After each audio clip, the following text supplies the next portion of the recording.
Hello बच्चों, कैसे हो आप सभी। वेलकम है मेरे यूट्यूब चैनल पर जिसका नेम है केमिस्ट्री क्लासेस बाय पूजा यादव।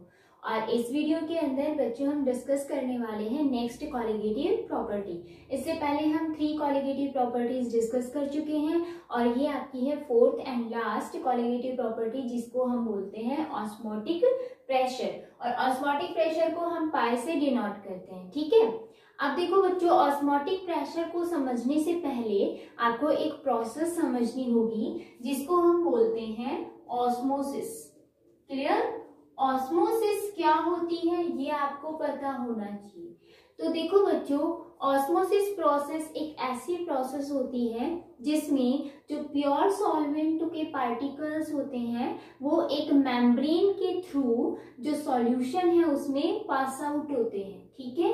और जब वो पास आउट होते हैं तो आपको ये याद रखना है किसके थ्रू हो रहे हैं, सेमी परमिएबल मेम्ब्रेन। जो मेम्ब्रेन मैंने बोले उसका नेम क्या है, सेमी परमिएबल मेम्ब्रेन, ठीक है। तो जो सॉल्वेंट के पार्टिकल क्या हो रहे हैं, पास आउट हो रहे हैं प्योर से इम्प्योर की तरफ, या प्योर सॉल्वेंट सॉल्यूशन में पास आउट हो रहे हैं, तो वहां पर जो कंसेंट्रेशन है वो क्या होगी, lower concentration to higher concentration. आपने डिफ्यूजन पढ़ा हुआ है ना, डिफ्यूजन में क्या होता है, हायर कंसेंट्रेशन से लोअर कंसेंट्रेशन जो गैसेस के मॉलिक्यूल होते हैं वो क्या करते हैं, स्प्रेड आउट होते हैं, ठीक है। लेकिन यहाँ हम क्या पढ़ रहे हैं, ऑस्मोटिक प्रेशर, जिसमें भी हम पढ़ रहे हैं ऑस्मोसिस। तो यहाँ पर बच्चों हम बात करेंगे लिक्विड्स की, नॉट गैसेस, ठीक है। तो ऑस्मोसिस और जो डिफ्यूजन है उसमें मेन डिफरेंस यही होता है, ऑस्मोसिस लिक्विड के लिए हम देखते हैं और डिफ्यूजन हम गैसेस के लिए देखते हैं, ठीक है। ये क्लियर रखना है माइंड में। एंड डिफ्यूजन में क्या होता है, higher concentration to lower concentration flow होता है, और ऑस्मोसिस में lower concentration to higher concentration. अभी समझ नहीं आ रहा होगा मैम क्या बोल रही है ना। तो अभी हम समझने वाले हैं बहुत अच्छे से। देखो हमारे पास क्या है, एक बीकर है, क्लियर, या फिर 2 अलग अलग बीकर है, उनको हमें ज्वाइंट करना है सेमी परमिएबल मेम्ब्रेन के थ्रू। तो यहाँ पर सेमी परमिएबल मेम्ब्रेन है, clear, this one is semi permeable membrane, ठीक है। अब बच्चों हमने यहाँ पर क्या लिया है, प्योर सॉल्वेंट लिया है, ये हमारा है प्योर सॉल्वेंट जो कि कैसा है, सॉल्यूट है या सॉल्वेंट। सॉल्वेंट हमने कैसे है, डाइल्यूट फॉर्म के अंदर, क्लियर। अब हमने यहाँ पर क्या लिया है, यहाँ हमने लिया है सॉल्यूशन। सॉल्यूशन में क्या होता है, सॉल्यूट भी होता है और सॉल्वेंट, दोनों पार्टिकल होते हैं। तो यहाँ पर हमने लिया है सॉल्यूशन। तो बच्चों अगर हम बात करें सॉल्यूशन की, तो इसमें सॉल्यूट भी है और सॉल्वेंट भी है। इसका मतलब ये डाइल्यूटेड नहीं है, ये कैसा है, कॉन्सेंट्रेटेड है, ठीक है, कॉन्सेंट्रेटेड है। आप देखो यहाँ पर कंसेंट्रेशन क्या है, कम, क्योंकि ये डाइल्यूट है। यहाँ कंसेंट्रेशन ज्यादा है, कंसेंट्रेशन का मतलब गाढ़ापन है, डाइल्यूट मतलब पतला होता है, ठीक है। तो यहाँ पर लोअर कंसेंट्रेशन से हायर कंसेंट्रेशन की तरफ मूव कर रहे हैं, कौन, सॉल्वेंट के पार्टिकल्स, किसके थ्रू, सेमी परमिएबल मेम्ब्रेन के थ्रू। इसी प्रोसेस को आप क्या बोलोगे, ऑस्मोसिस, ठीक है। डेफिनेशन लिखना ज्यादा बड़ी बात नहीं है, वो आप खुद भी लिख सकते हो, ठीक है। The process in which pure solvent particle moves from lower concentration to higher concentration through a semi-permeable membrane is called osmosis, ठीक है। मैंने बोल दिया, आई होप सभी लिख लोगे। अब देखो बच्चों, यहाँ पर क्या है, सेमी परमिएबल मेम्ब्रेन है। इसकी एक खास बात होती है, क्या होती है, ये semi permeable membrane only solvent के मॉलिक्यूल्स को पास आउट होने देती है, सॉल्यूट के मॉलिक्यूल्स को पास आउट नहीं होने देती। क्यों भाई, जबरदस्ती है? नहीं, देखो रीजन है इसके पीछे भी। सेमी परमिएबल मेम्ब्रेन जो होती है बच्चों, इनमें क्या होते हैं, बहुत ही ज्यादा स्मॉल पोर होते हैं, यानी कि इनका साइज जो होता है ना पोर्स का, वो क्या होता है, बहुत ही ज्यादा स्मॉल होता है। अब हमारे पास 2 कंपोनेंट है सॉल्यूशन के, एक होता है सॉल्यूट और एक होता है सॉल्वेंट, ये 2 ही होते हैं ना। तो हम प्लस का साइन यहाँ से हटा देते हैं क्योंकि हम इनकी अलग अलग हम बात करने वाले हैं। अब देखो, जो सॉल्यूट के पार्टिकल्स होते हैं उनका जो साइज होता है वो क्या होता है, लार्ज होता है, लेकिन जो सॉल्वेंट का साइज होता है वो क्या होता है, स्मॉल होता है। तो देखो बच्चों, यहाँ पर भी स्मॉल पोर्स है, तो स्मॉल कलर के साइज, स्मॉल जो साइज होंगे वही साइज के जो पार्टिकल्स होंगे वही क्या कर पाएंगे, मूव कर पाएंगे, है ना। तो देखो, सॉल्यूट की मैंने साइज की बात करी है, मतलब पार्टिकल्स या मॉलिक्यूल्स के साइज की, क्वांटिटी की बात नहीं की है। क्वांटिटी तो इसकी ज्यादा होती है, इसकी कम होती है, ऐसे बोलोगे नहीं, इसकी क्या होती है, ज्यादा, और इसकी क्या होती है, कम। लेकिन मैंने बोला साइज, साइज इसका क्या होगा, कम, और इसका क्या होगा, ज्यादा। क्वांटिटी हम इसकी ज्यादा लेते हैं बट इसका साइज होता है स्मॉल। अब देखो, समझ नहीं आया, अब एग्जांपल लेते हैं। आपने क्या किया, शुगर लिया और वाटर लिया। वाटर के मॉलिक्यूल्स को क्या आप हाथ में ले सकते हो, नहीं ना, क्योंकि उनका साइज बहुत ही छोटा होता है। अब बात आई शुगर, शुगर के एक क्रिस्टल है वो उठा लो, सॉलिड फॉर्म में तो होती है, एक दाने को हम उसको उठा सकते हैं ना, इसका मतलब उसका साइज थोड़ा सा बड़ा है, किससे, मॉलिक्यूल के, जो वाटर के जो मॉलिक्यूल्स हैं उनसे। इसका मतलब जो शुगर है वो हमारी सॉल्यूट है, और सॉल्यूट का साइज क्या है, बड़ा है। तो बड़ा साइज का जो मॉलिक्यूल होगा, पार्टिकल होगा, वो इस सेमी परमीएबल मेम्ब्रेन के थ्रू नहीं जा सकता, है ना। तो क्या होगा, देखो, अब यहाँ से ये मॉलिक्यूल यहाँ पास आउट हो रहे हैं, कौन से, सॉल्वेंट, मैंने बता दिया क्योंकि साइज क्या है इनका, स्मॉल। जैसे जैसे ये यहाँ से यहाँ मूव करेंगे तो एक कंडीशन आएगी, इसका लेवल तो बढ़ता जाएगा और इसका लेवल कम होता जाएगा। दूसरा डायग्राम बनाए तो हम, तो इसी टाइप से बनेगा ना दूसरा भी, इसका लेवल कम हो गया, इसका ज्यादा हो गया, मतलब प्योर चीज हो रही है कम, और सॉल्यूशन क्या है, एक इम्प्योर ही हो गया। इसका मतलब इसमें सॉल्यूट और सॉल्वेंट दोनों हैं। जैसे कि अगर हम माने कि आपके पास चौक को आपने क्या किया, वाटर के अंदर मिक्स कर दिया, या फिर सैंड ली उसको मिक्स कर दिया, वो सॉल्यूशन बन गया, ठीक है। यहाँ हमने प्योर वाटर लिया, तो वो क्या कर रहा है, प्योर वाटर इधर जा रहा है, ऑस्मोसिस प्रोसेस हो रही है। इसका मतलब क्या है, इसका मतलब ये है आपके पास जो प्योर चीज है वो कम हो रही है, ठीक है। अच्छा, अब ये कैसे समझ में आएगा, जैसे आप ये मानो कि यहाँ पर जो सॉल्यूशन है ना वो हमारे पास किसका है, वाटर और सॉल्ट का है, ठीक है। इसका मतलब सॉल्टी वाटर है ये, और सॉल्टी वाटर किसका होता है, सी का, समुद्र का खारा पानी तो होता है, ठीक है। तो मतलब जो आप पानी पीते हो वो प्योर है, और ये क्या है, खारा पानी जो हम नहीं पी सकते क्योंकि उसमें सॉल्ट ज्यादा होता है ना। तो देखो, यहाँ से वाटर जब यहाँ चला जाएगा, प्योर वाटर, इसका मतलब प्योर वाटर कम बचा, पीने का पानी कम बचा, समुद्र का पानी ज्यादा हो गया, तो हमारा तो लॉस हो रहा है ना, क्योंकि हमें जीने के लिए पानी तो चाहिए होता है। अब क्या करना है आपको, आपको क्या करना है, सिर्फ एक काम करना है, इस साइड एक प्रेशर अप्लाई करना है जो कि इस ऑस्मोसिस को क्या कर पाए, रोक पाए, उसको आप क्या बोलोगे, ऑस्मोटिक प्रेशर। इतना समझ आ गया, बस सिंपल सा है, हमें इस प्रोसेस को रोकने के लिए, दैट मीन्स इधर जब जा रहे हैं मॉलिक्यूल तो वो होता है ऑस्मोसिस। ऑस्मोसिस को हमें रोकना है, हमें प्योर वाटर चाहिए, हमें सॉल्टी वाटर नहीं चाहिए, पानी की अमाउंट को हमें कम होने से बचाना है। तो आप क्या करोगे, यहाँ पर एक प्रेशर अप्लाई करोगे, और इसी प्रेशर को आप क्या बोलोगे, osmotic pressure, the pressure which stop the osmosis process, उसी को आप क्या बोलोगे, ऑस्मोटिक प्रेशर। आई होप सभी को बहुत अच्छे से समझ में आया होगा, है ना। अब देखो, ऑस्मोटिक प्रेशर तो हमें पता चल गया, इसकी कैलकुलेशन भी हम देखेंगे कैसे क्या फॉर्मूला है।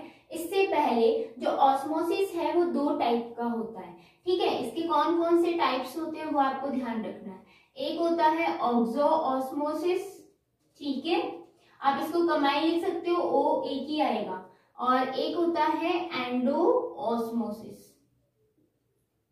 और इसको समझने के लिए बहुत ही अच्छा एग्जाम्पल है, आपके घर में सब लोग आप देखते हो कि किशमिश को हम भिगोते हैं पानी के अंदर, ठीक है। रात को आप भिगोते हो, सुबह देखते हो फूली हुई मिलती है। तो क्या हुआ बच्चों, बाहर जो पानी है और किशमिश के अंदर जो लिक्विड होता है, किशमिश के अंदर जो लिक्विड है वो बहुत ही गाढ़ा है, क्या है, कॉन्सेंट्रेटेड है, ठीक है। और बाहर जो पानी है वो क्या है हमारा, डाइल्यूटेड है। तो उसमें क्या होगा, ऑस्मोसिस होगा। जो बाहर का पानी है वो किशमिश की जो बाहर आउटर सेल होती है उसमें से पास आउट होगा और किस में चला जाएगा, अंदर चला जाएगा। तो किशमिश की जो आउटर लेयर है वो किसका काम कर रही है, सेमी परमिएबल मेम्ब्रेन का काम कर रही है, ठीक है। तो पानी जैसे ही अंदर गया वो क्या हो जाएगी, फूल जाएगी। पानी चला गया अंदर, वो फूल गई। तब आप खाते हो ना सुबह, अच्छी होती है। तो ठीक है, तो वो चीज क्या है, एक्सोऑस्मोसिस है या फिर एंडोऑस्मोसिस है। पानी कहाँ गया, किशमिश के अंदर गया, अंदर मतलब एंडो, तो वो क्या है, एंडोऑस्मोसिस। क्लियर। आपने क्या किया था, किशमिश को पानी के अंदर भिगोया था, छोटी सी किशमिश थी और उसको आपने पानी के अंदर भिगोया। थोड़े टाइम बाद ये किशमिश क्या हो जाती है, फूल जाती है, कुछ घंटों के बाद। इसका मतलब यहाँ पर क्या हुई, एंडोऑस्मोसिस हुई। अब इस फूली हुई किशमिश को अगर हम वापस से वाटर ही ले रहे हैं, लेकिन वाटर में थोड़ा नमक डाल दिया, मतलब हमने क्या किया, सॉल्टी वाटर ले लिया। यहाँ पर हमने NaCl प्लस वाटर है, तो इसका मतलब क्या है, यहाँ पर इसमें ये कॉन्सेंट्रेटेड हो गया। अंदर क्या है, वाटर की अमाउंट ज्यादा है, डाइल्यूटेड है, तो वाटर कहाँ जाएगा, बाहर की तरफ जाएगा। वापस से ये क्या हो जाएगी, सिंक हो जाएगी, है ना, सिकुड़ जाएगी। तो अब स्वेलअप करना और सिंक होना, वहीं से आपको पता चलता है एंडो है या एक्सो है। देखो अब पानी किशमिश से कहाँ गया, बाहर गया, बाहर मतलब exo, that means exo osmosis. Clear है। तो जो बच्चे मेडिकल से हैं उनको ये चीज बहुत अच्छे से समझ में आएगी, क्योंकि मेडिकल में आप पढ़ते भी हो, आपकी बॉडी से रिलेटेड ऑस्मोसिस पढ़ते हो, एक्सो हो रहा है या एंडो हो रहा है, चाहे आपकी प्लाज्मा हो, लिक्विड हो, कुछ भी हो, ठीक है। मैं उसके बारे में ज्यादा डिस्कस नहीं करूंगी यहाँ पर। तो यहाँ ये दो प्रोसेस आपको समझ आनी चाहिए, एक्सो ऑस्मोसिस क्या होता है, एंडो ऑस्मोसिस क्या होता है, ठीक है। ऑस्मोसिस प्रोसेस क्या होती है वो बता दिया, टाइप्स बता दिए। एंड ऑस्मोटिक प्रेशर क्या होता है, ऐसा प्रेशर जो कि ऑस्मोसिस प्रोसेस को क्या कर रहा है, स्टॉप कर रहा है, रोक रहा है, उसी को आप क्या बोलोगे, यहाँ पर ऑस्मोटिक प्रेशर, ठीक है। सिर्फ रोक रहा है, मतलब इस पानी को यहाँ से यहाँ नहीं आने दे रहा, बस रोक रहा है, बाकी और कुछ नहीं कर रहा, ठीक है। अब देखो, ये प्रेशर अगर आप ज्यादा कर देते हो एटमॉस्फेरिक प्रेशर से, तब क्या होगा, तब ये होता है कि यहाँ पर जो सॉल्वेंट के पार्टिकल थे, वाटर के जो पार्टिकल थे, वो इधर से इधर मूव करने लग जाते हैं। मतलब ऑस्मोसिस तो इस डायरेक्शन में हो रही है, लेकिन बाद में क्या करते हैं, यहाँ पर हम एटमॉस्फेरिक प्रेशर की ज्यादा, मतलब एटमॉस्फेरिक प्रेशर से भी ज्यादा प्रेशर कर देते हैं, ये वाला अप्लाइड प्रेशर। तो अप्लाइड प्रेशर जैसे ही हमने ज्यादा किया, applied pressure is greater than atmospheric pressure, तो उस केस में क्या होता है कि जो ऑस्मोसिस प्रोसेस हो रही थी उसका रिवर्स हो जाता है, मतलब सॉल्वेंट पार्टिकल यहाँ से यहाँ जाने लग जाते हैं।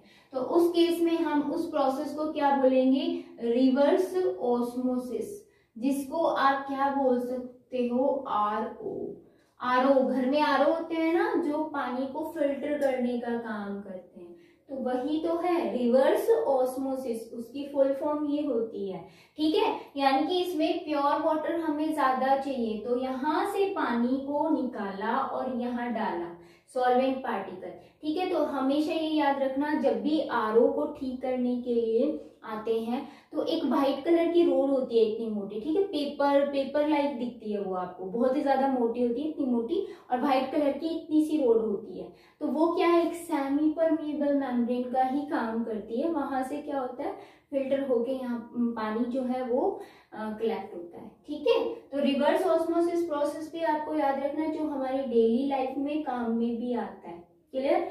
यूजेस आपको सभी के याद रखने हैं, यूजेस आपको देखने भी हैं। यहाँ तक आई होप सभी को समझ में आ गया होगा, ठीक है। अब देखो बच्चों, जो ऑस्मोटिक प्रेशर है उसके बेसिस पर जो सॉल्यूशन होते हैं, दिस वन, ये 3 टाइप्स के होते हैं, ये भी आपको पता होना चाहिए, तो जल्दी से वो डिस्कस कर लेते हैं। तो बच्चों यहाँ पर ऑस्मोसिस के ऑस्मोटिक प्रेशर भी बोल सकते हैं, ऑस्मोसिस के बेस पर क्या होते हैं, सॉल्यूशन 3 टाइप के होते हैं। कौन कौन से होते हैं, एक होता है आइसोटोनिक सॉल्यूशन, ठीक है, आइसोटोनिक भी बोल सकते हैं और आइसोऑस्मोटिक भी बोल सकते हैं, कुछ भी बोल सकते हैं इसको, ठीक है। आइसोऑस्मोटिक सॉल्यूशन, इसको कंबाइंड भी लिख सकते हो, ऐसे भी लिख सकते हो आइसो, ठीक है, ये ओ एक ही आएगा। फर्स्ट ये होता है, सेकंड जो होता है ऑस्मोटिक प्रेशर के बेसिस पे बता रही हूं मैं, सेकंड ये होता है हाइपर टॉनिक सॉल्यूशन और थर्ड होता है हाइपोटोनिक सॉल्यूशन। आपको अगर सॉल्यूशन दे दिया, जैसे कि आपको क्वेश्चन के टाइप से लिख के दे दिया और आपको ये देखना है आइसोटोनिक है या हाइपरटोनिक है या हाइपोटोनिक है, तो बहुत ही इजी है, अच्छे से समझना है, ठीक है। देखो बच्चों क्या होता है, जो आपके पास दो सॉल्यूशन मिक्स कर दिए सपोज, ठीक है, तो हर कोई भी सॉल्यूशन जो होता है उन सभी के वेपर प्रेशर्स अलग अलग होते हैं और वेपर प्रेशर अलग है, दैट मीन्स वहां पर ऑस्मोटिक प्रेशर भी अलग अलग ही होना है, ठीक है। तो हर सब जितने भी सॉल्यूशन होते हैं सबके ऑस्मोटिक प्रेशर अलग अलग होते हैं, बट अगर कोई भी दो सॉल्यूशन हो और उनके ऑस्मोटिक प्रेशर क्या हो, सेम हो, तो वहां पर हम क्या कहेंगे, उस सॉल्यूशन को क्या कहेंगे, आइसोटोनिक सॉल्यूशन, ठीक है। Solutions having same osmotic pressure, ठीक है, वैसे लिख रही हो ऑस्मोटिक प्रेशर। अब यहाँ ठीक है सेम है, बट अगर डिफरेंट डिफरेंट हुआ तो वहां पर क्या आता है, हाइपर या फिर हाइपो। अब कैसे पता चलेगा कि हाइपर है या फिर हाइपो है, तो आप क्या करते हो, टू सॉल्यूशन का मिक्सचर लेते हो। तो आपने लिया एक सॉल्यूशन ए है प्लस एक है सॉल्यूशन बी, ठीक है। अब सॉल्यूशन ए और बी में से एक की कंसेंट्रेशन ज्यादा है, दूसरे की कंसेंट्रेशन क्या है, कम। अगर दोनों की कंसेंट्रेशन सेम है तो इसका मतलब उनका ऑस्मोटिक प्रेशर सेम है और वो तो आइसोटोनिक हो जाएगा। बट अगर डिफरेंट डिफरेंट है तो सपोज करो सॉल्यूशन जो ए है उसकी कंसेंट्रेशन क्या है, ज्यादा, हायर कंसेंट्रेशन है, ठीक है, और कंसेंट्रेशन जिसकी ज्यादा होती है उसका ऑस्मोटिक जो प्रेशर है वो भी क्या होता है, हाई होता है, ठीक है। अच्छा, सॉल्यूशन बी की कंसेंट्रेशन क्या रहेगी, लोअर रहेगी, लोअर कंसेंट्रेशन है इसकी, क्लियर, और लोअर कंसेंट्रेशन है तो जो ऑस्मोटिक प्रेशर होगा वो भी क्या होगा, लोअर होगा, लोअर ऑस्मोटिक प्रेशर है।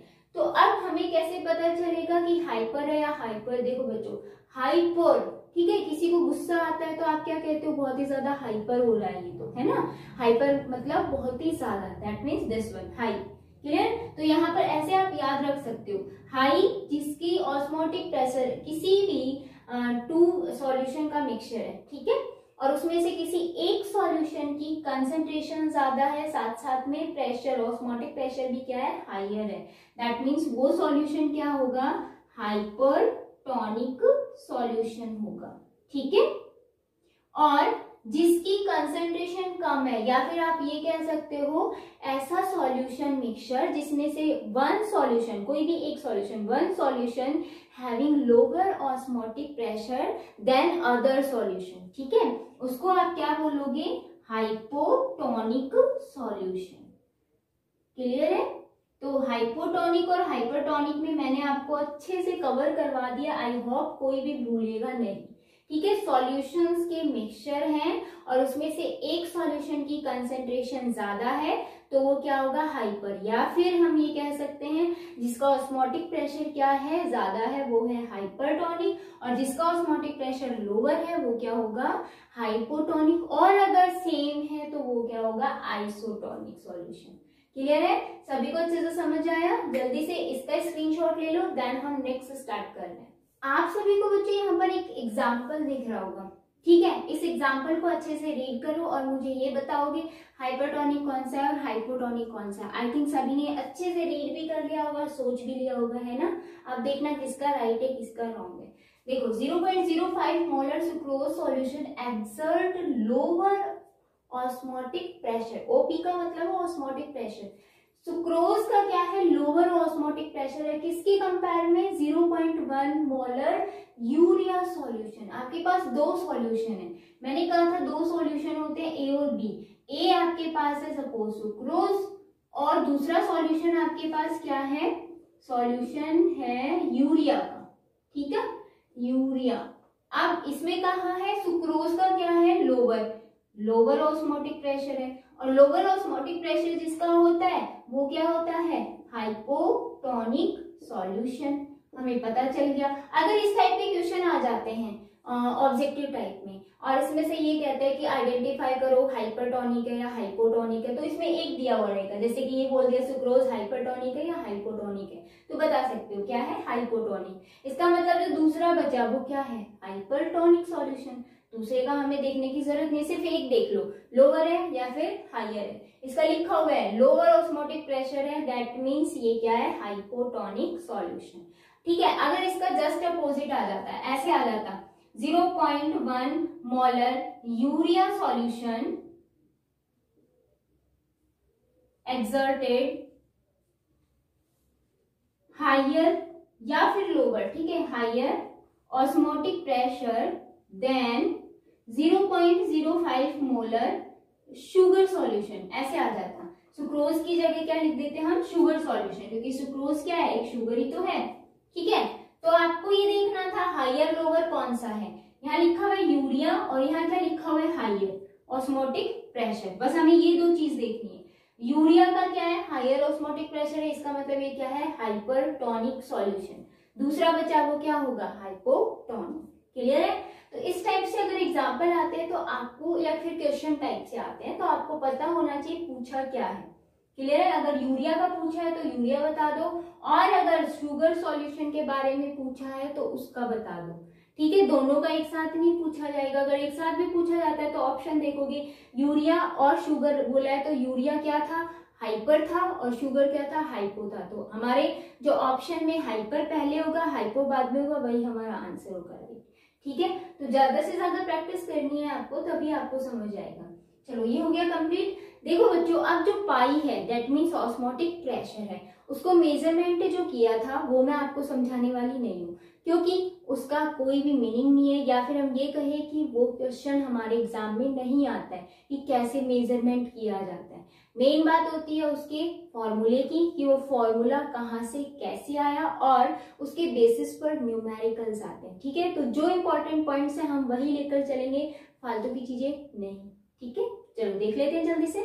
तो बच्चों पाई हमें देखना है। आपने आइडियल गैस इक्वेशन पढ़ी हुई है ना, आइडियल गैस इक्वेशन क्या होती है, PV is equal to nRT, यही होती है ना।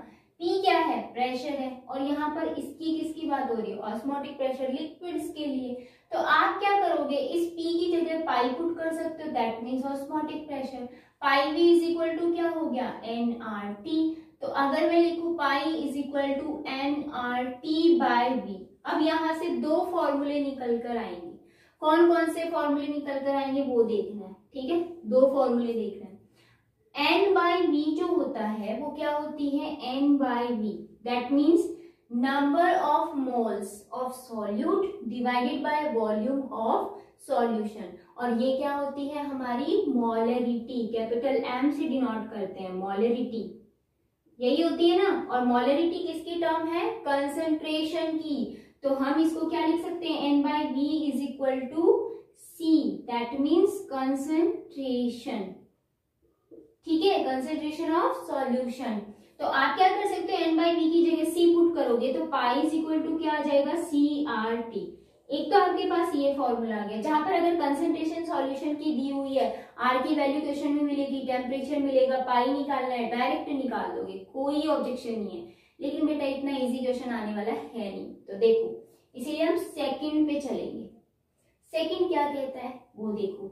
अब जो N होता है, N is the number of mole of solute, वो क्या होता है, WB। हम सॉल्यूट की बात करें, B is the solute divided bye MB, यही होता है ना। हम क्या करेंगे, ये वैल्यू इसमें पुट कर देंगे। तो पाई इज इक्वल टू क्या आएगा हमारे पास, WBRT divided by MB into V। एक हमारे पास ये फॉर्मूला आ गया। ठीक है, देखो एक फॉर्मूला ये है और एक फॉर्मूला ये है। एक्चुअल में स्टार्टिंग में तो यही फॉर्मूला आता है, ठीक है, ऑस्मोटिक प्रेशर का, लेकिन ये भी आता है।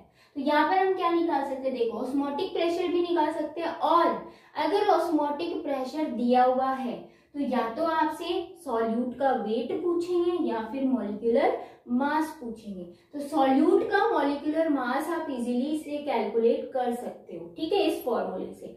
बट यहाँ पर कुछ कंडीशंस हैं, और वो कंडीशंस क्या है वो आपको ध्यान रखनी है, ठीक है। अब चलो कंडीशन भी देख लेते हैं, फॉर्मूला देख लिया है तो ये आपको एमबी कैलकुलेट करना है, ठीक है। एमबी क्या करना है, कैलकुलेट करना है। तो एमबी कैलकुलेट के लिए सिंपल सा है, सॉल्यूट की बात करें, B is the solute. Solute हमारा क्या होना चाहिए, डाइल्यूट होना चाहिए। फर्स्टली सॉल्यूट कैसा होना चाहिए, डाइल्यूट होना चाहिए। सेकंड वन, जो सॉल्यूट है उसमें ना ही एसोसिएशन होना चाहिए और ना ही डिसोसिएशन होना चाहिए। एसोसिएशन एंड जो डिसोसिएशन है नॉट अकर, ना एसोसिएशन ना डिसोसिएशन। अब आपको पता होना चाहिए एसोसिएशन का मतलब क्या है और डिसोसिएशन का मतलब क्या है। एसोसिएशन का मतलब होता है जुड़ना, यानी कि सॉल्यूट पार्टिकल कुछ ऐसे होते हैं ना जो आपस में जुड़ के बिगेस्ट मॉलिक्यूल बना लेते हैं, या फिर कुछ ऐसे होते हैं अगर हम उनको सॉल्यूशन में डालते हैं, सॉल्वेंट में डालते हैं तो वो क्या हो जाते हैं, ब्रेक डाउन हो जाते हैं, आयंस में सेपरेट आउट हो जाते हैं, जिसको आप डिसोसिएशन बोलते हो। तो ऐसा सॉल्यूट लोगे सॉल्यूशन के अंदर जिसमें ना तो एसोसिएशन हो ना ही डिसोसिएशन हो, तभी आप उसका मॉलिक्यूलर मास कैलकुलेट कर सकते हैं, ठीक है। और बहुत इंपॉर्टेंट चीज थर्ड वन, वो कौन सी आती है, वो आती है बच्चों थर्ड, जो सॉल्यूट है वो कैसा होना चाहिए, नॉन वॉलेटाइल होना चाहिए। नॉन, अगर ये तीन कंडीशन होगी, नॉन वॉलेटाइल होगा, डाइल्यूट होगा, ना ही एसोसिएशन होगा ना ही डिसोसिएशन होगा, तभी हम मॉलिक्यूलर मास कैलकुलेट कर सकते हैं सॉल्यूट का थ्रू ऑस्मोटिक प्रेशर फॉर्मूला, ठीक है। ये ध्यान रखना है आपको, इस फॉर्मूले से हम इजीली कैलकुलेट कर लेंगे। बट सॉल्यूट कैसा होना चाहिए, ये कंडीशंस ध्यान होनी चाहिए, क्योंकि इसके बेस पे भी ऑब्जेक्टिव टाइप का क्वेश्चन बन सकता है, ठीक है।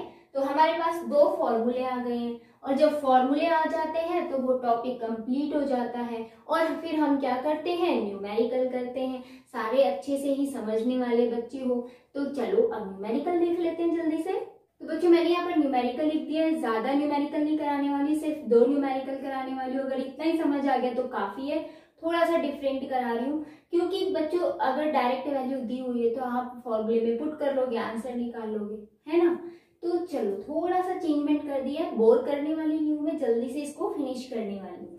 तो देखो कैलकुलेट करना है हमें ऑस्मोटिक प्रेशर सॉल्यूशन का, ठीक है। और वो सॉल्यूशन जो है वो 2 सॉल्यूशन का मिक्सचर है, मिक्सचर सॉल्यूशन हमारे पास है 2 सॉल्यूशन का, सॉल्यूशन ए एंड बी। हम हमेशा यही मान के चल रहे हैं। जो हमारा फर्स्ट सॉल्यूशन है वो किसका है, देखो 100 ml of 3.4% solution of urea. जो हमारा ए सॉल्यूशन है वो किसका है, यूरिया का, ठीक है। सेकंड क्या है हमारा 100 ml of 1.6% solution of cane sugar का।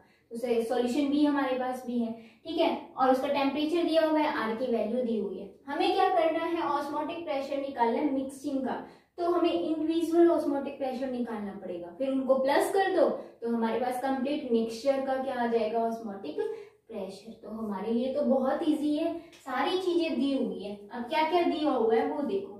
देखो हमारे पास है, हमारा सॉल्यूशन है यूरिया, तो फर्स्ट सॉल्यूशन के लिए तो सॉल्यूशन ऑफ यूरिया जो है उसके लिए क्या क्या वैल्यू है और हमें उसका ऑस्मोटिक प्रेशर निकालना है। देखो सबसे पहले डब्ल्यू बी सॉल्यूट ही होता है, वाटर के अंदर मिक्स करके डाला जाता है। ये कहा है 100 ml सॉल्यूशन बनाया है हमने, और उसमें क्या डाला है 3.4%, मतलब 3.4 ग्राम हमने क्या डाला है, यूरिया डाला है। तो यूरिया का वेट हमें पता है। अच्छा, मॉलिक्यूलर मास भी पता है, क्यों, क्योंकि देखो ब्रैकेट में दिया हुआ है मॉलिक्यूलर मास कितना दिया हुआ है, 60 ग्राम दिया हुआ है, क्लियर।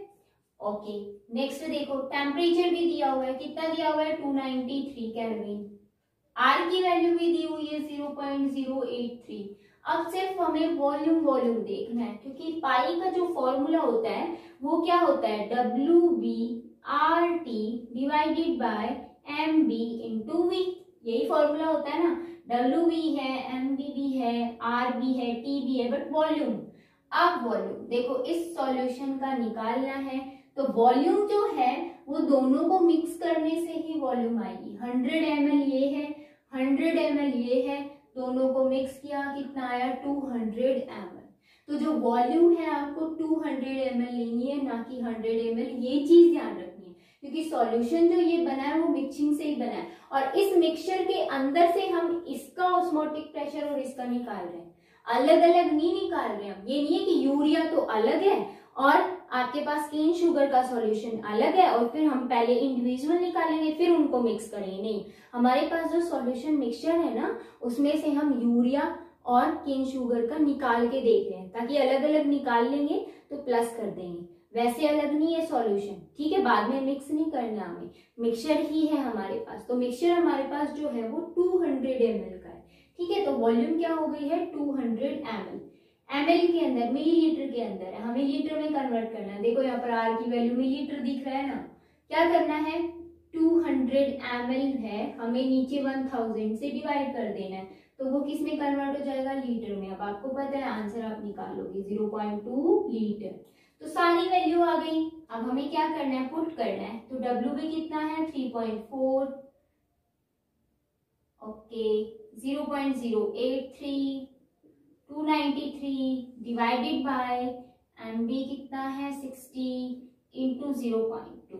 अब आपको पता है क्या करना है सॉल्व करना है, ये यूरिया के लिए है, ठीक है। तो आप जब इसको सॉल्व कर लोगे तो 6.89 समथिंग आएगा, ठीक है। प्रेशर है, प्रेशर की यूनिट बार होती है, एटमॉस्फेरिक भी होती है बट इसमें बार में, क्योंकि सारी हमें बड़ी बड़ी दिख रही है ना यूनिट सबकी, तो वही चीज ध्यान रखनी है। चलो एक काम हो गया, अब हमारे पास दूसरा भी सॉल्यूशन है, वो किसका है केन शुगर का है। आई होप सभी को अच्छे से क्लियर दिख रहा होगा। केन शुगर के अंदर 1.6 ग्राम क्या है WB की वैल्यू है, ओके MB की वैल्यू है 342। तो हमें क्या करना है WB की वैल्यू हमें देखनी है 1.6 ग्राम है, MB की वैल्यू कितनी है 342 ग्राम है, एंड क्या और देखना है वॉल्यूम 2 0.2 है, ओके आर की वैल्यू और टेम्परेचर सेम, बाकी सेम रहेगा। तो पाई इज इक्वल टू, हमें फॉर्मूला पता है ये वाला ही तो है, वैल्यूज पुट करनी है 1.6 into 0.083 into 293 divided by 0.2 into 342। और जब आप इसको सॉल्व करोगे, ये किसका है केन शुगर के लिए है, जब आप इसको सॉल्व करोगे तो इसका आंसर आएगा 0.57 बार। अब ये इंडिविजुअल, अब अभी क्या करना है हमें ऑस्मोटिक प्रेशर किसका निकालना है मिक्सचर का, देखो obtaining by mixing, mixture solution का निकालना है। तो osmotic pressure of mixture solution, ऐसे सॉल्यूशन आगे लिखना जरूरी है। क्या कर दोगे दोनों का प्लस कर दो, 6.89 प्लस 0.57, इतना तो कर ही सकते हो सारे बच्चे, प्लस माइनस सारे आती हैं, कैलकुलेशन भी तुम्हें खुद ही करनी है, ठीक है, ये वाली करके देखनी है, आंसर निकालना है। तो जब प्लस करोगे तो आपका आंसर आ जाएगा, वही आंसर आपका यहाँ पूछा हुआ है क्वेश्चन में, क्लियर है। आई होप सभी को बहुत अच्छे से समझ में आया होगा। नेक्स्ट क्वेश्चन देखो, नेक्स्ट क्वेश्चन देखो बच्चों, बहुत ही अच्छा है, समझने वाला भी है, कॉम्पिटिटिव एग्जाम के बेस पर भी है, ठीक है। अगर आप नीट की या फिर जो भी IIT वगैरह की जैम वगैरह की तैयारी कर रहे हैं जी, ठीक है, उसके लिए है। तो a solution of an organic compound was prepared by dissolving 6.8 gram in 100 gram of water, ठीक है, वाटर क्या है 100 ग्राम है और आपने डिसॉल्व किया है एक ऑर्गेनिक कंपाउंड, यहाँ पर ऑर्गेनिक कंपाउंड का नाम नहीं दिया हुआ, उसका सिर्फ वेट दिया हुआ है, ठीक है, ये चीज है। Calculate the osmotic pressure of this solution, इस सॉल्यूशन का ऑस्मोटिक प्रेशर आपको कैलकुलेट करना है at 298 kelvin when boiling point of solution is this one, और Kb की वैल्यू भी दी है R की। जब आप ये सोचोगे ऑस्मोटिक प्रेशर पूछा है, Kb की वैल्यू की क्या जरूरत है, तो इस क्वेश्चन में अगर दिया है तो जरूरत कहीं ना कहीं क्या पता हो, तो हम वो चेक करने वाले हैं। ठीक है, अब देखो हमें ये पता है कि पाई का जो फॉर्मूला है ऑस्मोटिक प्रेशर का वो क्या होता है। वो क्या होता है पहले मैं एक बार लिख रही हूँ यहाँ पर ताकि आपको सभी को ध्यान रहे। WBRT divided by MBV। ठीक है, ये हमें कैलकुलेट करना है, दिस वन ऑस्मोटिक प्रेशर। तो क्या ये सारी चीजें दी हुई है वो हमें चेक करनी है। देखो अब क्या क्या दिया हुआ है, ऑर्गेनिक हमारा जो कंपाउंड है वो कितना है, WB की वैल्यू 6.8 ग्राम है। Clear, in 100 gram of water, इसका मतलब हमारे पास जो वाटर है वो हमारा क्या है, सॉल्वेंट है या फिर सॉल्यूशन है, उसकी जरूरत यहाँ पर है दैट मीन्स वॉल्यूम है। तो वॉल्यूम यहाँ पर कितना है, 100 ग्राम। ग्राम मतलब आपको पता है इसको हम मिलीलीटर में लिख सकते हैं, लीटर में चेंज करोगे तो 0.1 लीटर आ जाएगा, सबको पता है 1000 से डिवाइड कर दो। ठीक है, अब देखो बच्चों यहाँ पर क्या दिया हुआ है, टेम्परेचर, T की वैल्यू दी है 298 केल्विन। ओके, R की वैल्यू भी दी हुई है 0.082, 82 मिल जाता है या 83 मिल जाता है। ठीक है, इसमें कोई कंफ्यूजन वाली बात नहीं, जो वैल्यू दी हुई है वो आप लिख देना। R की वैल्यू भी है। अच्छा, अब हमारे पास देखो ये सारी वैल्यूज है बट ये नहीं है MB, और हम निकाल भी नहीं सकते इसका मॉलिक्यूलर मास, क्योंकि मॉलिक्यूलर मास निकालने के लिए आपको फॉर्मूला पता होना चाहिए। अब यहाँ पर लिखा है सिर्फ ऑर्गेनिक कंपाउंड, उसका फॉर्मूला भी नहीं है, उसका नाम भी नहीं है, तो हमें पता ही नहीं चलेगा। ठीक है, तो MB की वैल्यू निकालने के लिए आपको KB की वैल्यू चाहिए। दैट मीन्स KB क्या है, molar elevation in boiling point है। इसका मतलब आपको जो डेल्टा TB वाला फॉर्मूला है ना वो यूज में लेना है। ठीक है, क्या कैलकुलेट करने के लिए, MB कैलकुलेट करने के लिए। तो सबसे पहले हम MB कैलकुलेट करेंगे, और MB कैलकुलेट करने के लिए देखो क्या क्या वैल्यूज दी हुई है। अब यहाँ पर देखना है, KB की वैल्यू दी है, पहले ये पुट कर दो, KB है 0.52। ठीक है, यूनिट तो लिखते ही रहना। ओके, नेक्स्ट बच्चों देखो यहाँ पर टेम्परेचर तो दिया हुआ है साथ साथ, लेकिन when boiling point of solution का बॉइलिंग पॉइंट दिया हुआ है, दैट मीन्स TB दिया हुआ है। ठीक है, TB की वैल्यू कितनी है, 100.11 डिग्री सेल्सियस में है। ठीक है, TB नॉट की नहीं है, TB नॉट की आपको पता है वाटर है, वाटर का डिग्री सेल्सियस में बॉइलिंग पॉइंट कितना होता है, 100 डिग्री सेल्सियस। तो डेल्टा TB निकाल सकते हैं। सबसे पहले तो हम क्या आएगा, 100.11 माइनस 100 करोगे तो 0.11 आ गया। ठीक है, अब डेल्टा TB का फॉर्मूला पता है हमें, क्या होता है सभी को अच्छे से आता भी है, क्या था, KB इंटू मोलेलिटी, और मोलेलिटी का फॉर्मूला भी पता है। तो जल्दी से पुट करो और आंसर निकालो। KB WB into 1000 divided by MB into WA।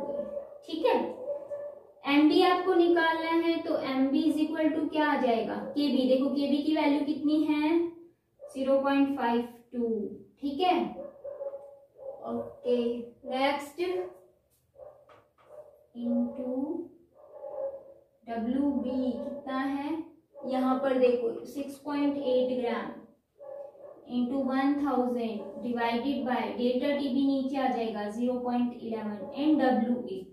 अब WA क्या होता है, वेट ऑफ द सॉल्वेंट। अब सॉल्वेंट कितना है हमारे पास, देखो 100 ग्राम ऑफ वाटर, इसका मतलब यहाँ पर क्या करना है, 100 ग्राम लिखना है।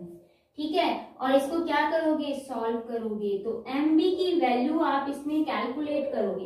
देखो क्वेश्चन में सिर्फ MB नहीं था, हमें MB निकालना है। ठीक है, तो MB निकालने के लिए ये चाहिए, और यहाँ पर KB की वैल्यू दी हुई है और TB की वैल्यू दी है, तो आप निकाल सकते हो। ठीक है, आप ये मत कंफ्यूज होना कि ये कैसे किया मैम ने, ये क्यों किया। तो यहाँ पर MB की वैल्यू नहीं थी, MB की निकालने के लिए ये वैल्यूज हमें पुट करनी पड़ी इस वाले फॉर्मूले में, हमारा आंसर आ जाएगा। ठीक है, तो इसका आंसर कितना आएगा वो देखना है आपको। आई होप सभी ने अच्छे से कैलकुलेट कर लिया होगा, 321.45। अच्छा देखो, जब मास आता है ना तो मैं ग्राम में लिखती हूँ, ग्राम एक्चुअल में पूरा लिखना है आपको, ग्राम मोल इनवर्स। ठीक है, मॉलिक्यूलर मास को आपको ये चीज ध्यान रखना है। मैंने जल्दी जल्दी में मोल इनवर्स कहीं भी मेंशन नहीं किया, आपको करना है। आप जल्दबाजी मत करना क्योंकि आपके नंबर कटेंगे, मेरे नंबर नहीं कट रहे हैं। ठीक है।